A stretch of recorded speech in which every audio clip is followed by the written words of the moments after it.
Good morning students, welcome to today's class. So we are learning chapter 7 cyber ethics. There I have explained you different types of e-commerce, what are the security provisions in e-commerce. I have explained you about digital certificate, digital signature. So today I will explain you about firewall, then frauds and different types of frauds in e-commerce. So everyone take out your book, open page number 124. I have explained you about digital signature. This is also known as electronic signature. After that, SET. SET stands for Secure Electronic Transaction. So SET is used to facilitate the secure transmission of customers' credit card information through the internet. The SET blocked out all the details of the credit card information, thus preventing merchants hackers and preventing the merchants hackers and electronic thieves for accessing this information. Like in credit card we are giving all the important information, so SCT blocked out the details of credit card information. SCT is a payment protocol. On the other hand, SSL and TSL is not payment specific protocol. It was developed by Visa Mastercard in 1996. So SCT was developed by Visa Mastercard in 1996. Clear. SCT full form Secure Electronic Transaction. So what are the transaction like credit card, debit card transaction we are doing, online transaction we are doing, SCT block that credit card information. Like we are sharing our details, pin and everything while doing online purchasing or e-commerce, so they block the credit card information. Next is firewall. So firewall is a system designed to prevent unauthorized access to or from a private network. So unauthorized access to and from a private network, it can be hardware or software. It protects network and computer from attacks by viruses and hackers. So it protects networks and computers from attacks by viruses and hackers. First one, network traffic. It is the amount of data moving across a network at a given point of time. All the traffic from inside to outside, from outside to inside the network must pass through the firewall.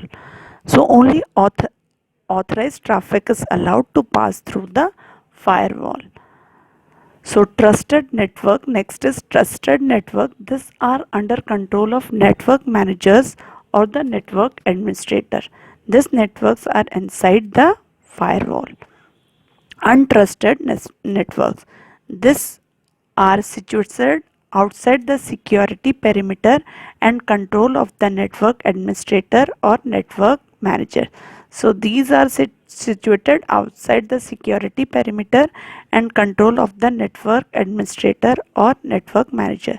This network are outside the firewall. So three types of firewall. One is network traffic, next one is trusted networks, next one is untrusted networks. So network traffic, it is the amount of data moving across a network at a given point of time, inside and outside.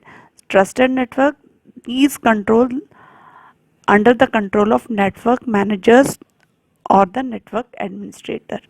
Untrusted, these are situated outside the security perimeter and control of the network administrator or network manager. Frauds in e-commerce. So e-commerce fraud is one of the most significant problems in e-business today. Nowadays it is the most important problem in e-business today. One of the biggest concerns in e-commerce is that threat of credit cards information being stolen through online purchase online purchase procedures. But there are few more types of frauds that can be seen these days. Some of them are explained below. First one is identity theft. So identity theft is the most common type of e-commerce fraud.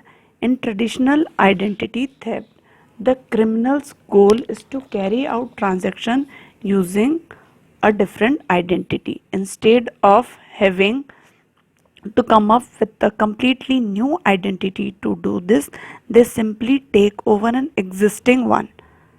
In order to commit identity theft, fraudsters target personal information such as your name, addresses, email address, your phone number, as well as credit card and account information to order items online under a false name and pay using someone else's credit card information. So to order items online under a false name and pay using someone else's credit card information or by debiting another person's account are examples of identity theft. So next, some ways to conduct identity theft are given below. First is phishing. It involves using fraudulent website, emails or text messages to access personal data. So they try to steal your personal information from any fraud website or emails or text messages. Next is farming. Farming is another technical method in which manipulated browsers direct customers to fraudulent website. So some browsers, they will direct the customers to those fraud websites. This can be used to take over an existing account with online shopping website in most cases. Suppose you have already one existing account, they will take you the fraud websites, the browsers. In most cases, the payment data or personal details which is already stored in that account is directed to the fraudulent website. So personal data like payment details, everything that is stored under that fraud website. Next is social engineering. So the art of gaining access to the system or data by exploiting human psychology, means the art of gaining access to the system and the data by exploiting human psychology rather than by breaking in or using technical hacking techniques. They are using hacking techniques. For example, instead of trying to find a software vulnerability or social engineer might call you and pose an IT support person trying to trick you into your personal information, like they will crack your password, credit card or debit card information. So they are technical hackers. They used to steal your information from your personal Facebook or any website or anything. Next is clean fraud. So the basic principle of clean fraud is that a stolen credit card is used to make a purchase. Suppose you have lost your credit card, anyone has stolen that one. So stolen credit card is used to make a purchase. They have stolen that credit card and they are using for purchase purpose. That is known as clean fraud. But the transaction is then manipulated in such a way that fraud detection functions are circumvented. In clean fraud, criminals use sound analysis of the fraud detection system deployed and they have complete knowledge about the rightful owners of the stolen credit card. They have all the knowledge of the credit card. So fraudster then enter the correct information during the payment process so that the fraud detection solution could not identify them. Because they have stolen the credit card, they know the PIN and everything, and they will enter in a process that they could not identify them. Next is friendly fraud. The only goal of friendly fraud is to cancel the payment once purchase has been made and the product has been received. A fraudster customer issuing a chargeback, money returned from the transaction for an alleged fault in the product, deliberately claiming an item was never received or they have never made the charge. The most common example of friendly fraud is type of query. May order never arrived although the tracking information states it did. Suppose you have paid the payment but you have not got your product. That is friendly fraud. Friendly fraud is to cancel the payment once purchase has been made. Purchase has been made, then cancel the payment and the product has been received. A fraudster customer use charge back money returned from the transaction for fault in the product. They return the money for fault in the product. So it is friendly fraud, it is from customer's side. Next is digital fraud. Digital fraud can include both advertising, then click fraud, affiliation. These frauds occur when third party generates click on an advertisement. Suppose you while surfing the Facebook you have seen some advertisement, you click on an advertisement or link without interested in it, only you have linked it. In that offer, using bots repeatedly click on your ads, that is a digital fraud. They will take your details, everything, all the information.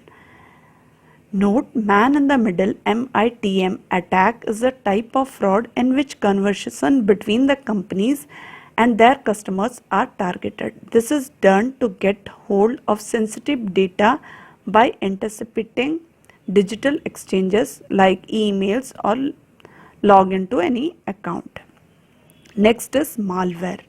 So malware is a malicious software such as Trojan horse, spyware or viruses, adware designed to infect your computer without inform to the user consent of your knowledge.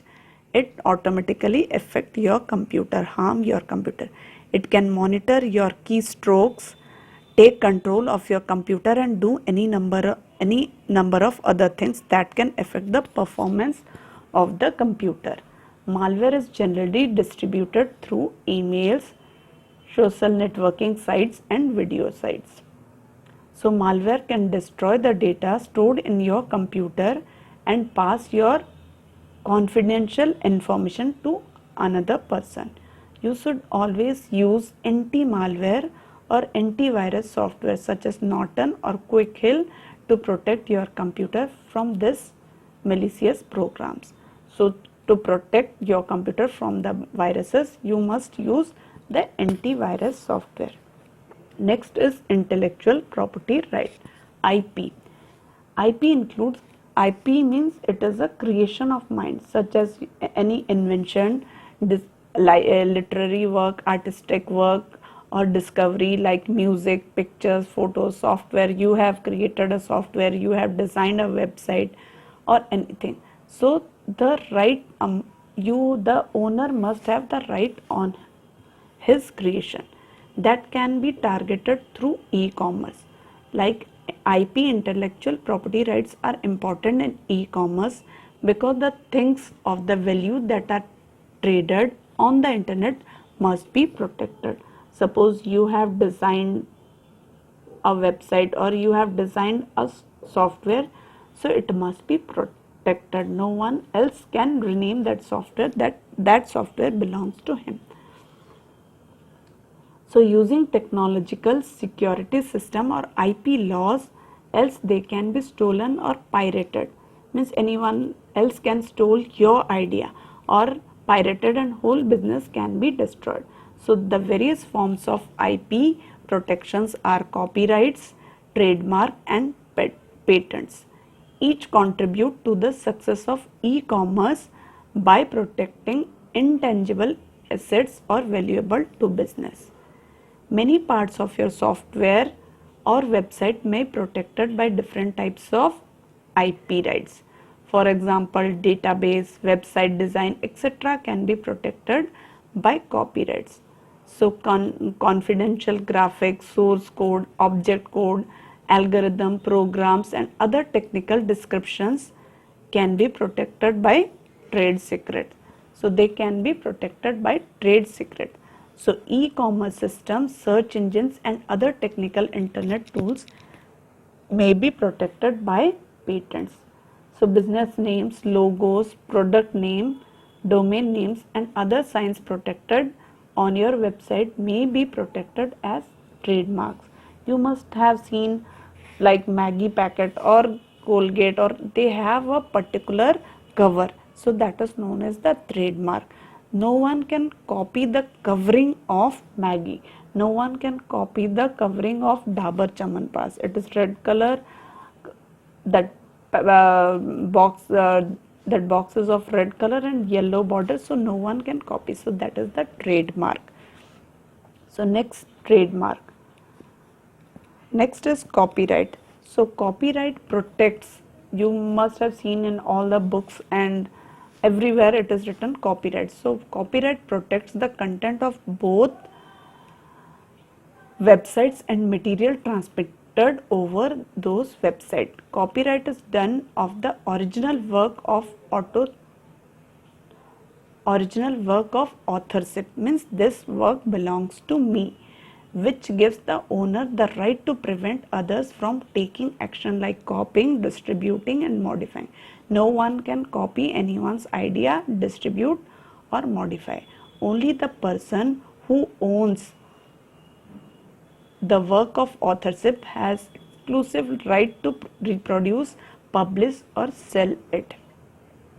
There are many things that can be protected by copyright that may include computer programs, database, technical drawings, reference works, artistic work,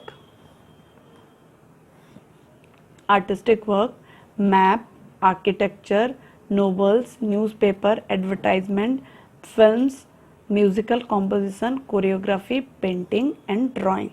So this thing can be protected. Like you have made a painting, no one can copy. So you can protect using copyright.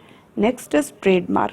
Trademark protect the valuable symbols and phrases that distinguish, that differentiate businesses and increase loyalty. Trademark generally refer to a brand or logo that work as a distinctive sign, that no one can copy the logo of any specific product, that identifies certain goods and services produced or provided by an individual or a company. This type of production ensures that the owners of trademark have the exclusive right to use them, to identify product or services, or to authorize others to use them in return for payment. So no one can take anyone's logo, anyone's brand or anyone's, no one can copy. Both the product must not be having the same logo or same design. Like you must have seen Parle-G or any other product, Facebook, Twitter, Instagram or WhatsApp. So no one can copy the logo of that thing. So that is the trademark. They have the exclusive right to use them to identify product or services, or to authorize others to use them in return for payment. The period of production varies, but the trademark can be renewed indefinitely upon payment of the fees. They can take that, but they have to pay the fees. So trademark may be one or the combination of words, letters or numerals. They may consist of drawing symbols or three-dimensional sign, such as the shapes or packaging of goods. Next is patents. So patents protects the functionality of the software and the methods underlying much of e-commerce. So a patent, what is a patent? A patent is a license to the owner, usually given by the government, that gives the owner of the software exclusive right to a process designed for a designated period of time. So a patent is an exclusive right granted for a product or process that provides a new way of doing something, that offers a new technical solution for a problem. Patents can protect a product for a certain period of time, and patents owners have right to decide as who may or may not use the patented product. So that's all for today. See you in next class. Next class I will explain you about digital property rights and plagiarism or software license. So see you in next class.